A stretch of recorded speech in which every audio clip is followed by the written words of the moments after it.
Hey, it's Tuesday. Welcome into this pre St. Patty's Day edition of Jacksonville's Morning News on March 16th. Start with the weather for three big things you need to know.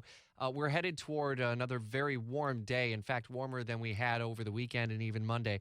Mid 80s is the forecast high today with some mid level clouds. Wednesday looks like it may be the warmest of this stretch, near record highs in the mid and maybe even flirting with upper 80s before Thursday, which is still warm and maybe humid as well, out ahead of a cold front that is going to bring the potential for some strong storms. It looks like the most widespread and potentially damaging storms will stay to our north and west.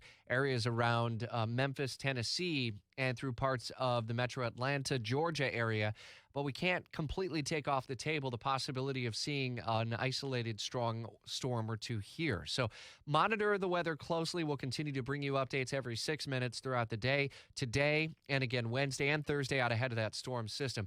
That'll usher in much cooler changes for the end of the week and the weekend. If you're going to be running in the Gate River Run on Saturday, there's going to likely be a stiff breeze out of the north and east and much, much cooler air. Runners may love the cooler air, but it may be a little bit wet at times, and then with that stiff breeze, could be a little more challenging on times and PRs that you have.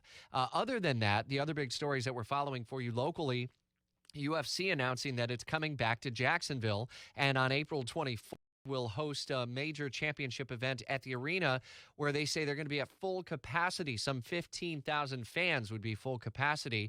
We're continuing to bring you the latest developments on what sort of health agreements may be in place for the indoor facility, whether there would be mandatory mask wearing and whatnot. As we bring you those details, stay connected to the story at WOKV.com and in the WOKV app. We continue to see what Republicans are calling a crisis at the southern border as the Biden administration and the U.S. government works to put some 3,000 migrant teenage boys in the Dallas Convention Center as they're working to see how to handle this surge of migrants who are attempting to cross the southern border and in many cases getting through.